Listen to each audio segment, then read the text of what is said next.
Kami media pembawa kabar berpacu waktu menjelajah sabar. Kadang benar, kadang simpang siur di antara fakta dan riuh kabar yang kabur. Kadang kami bangga membawa cerita, kadang menderita dihujat tanpa kata, difitnah, dicaci, diancam, biasa. Semua risiko kami tanggung bersama.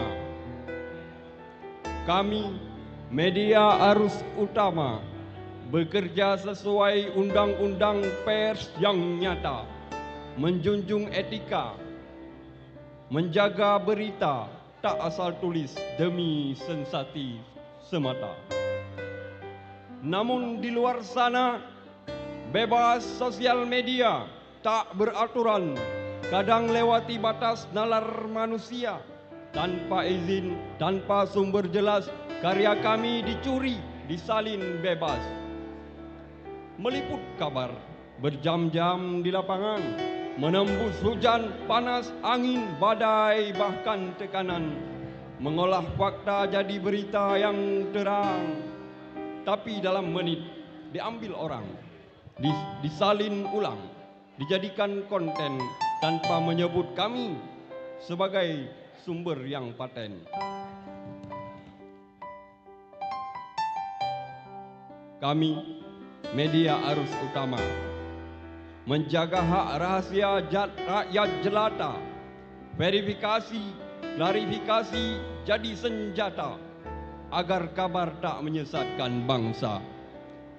Namun, sosial media begitu bebasnya, tak kenal etik, tak kenal tata. Semoga hukum segera bicara agar keadilan kembali terasa.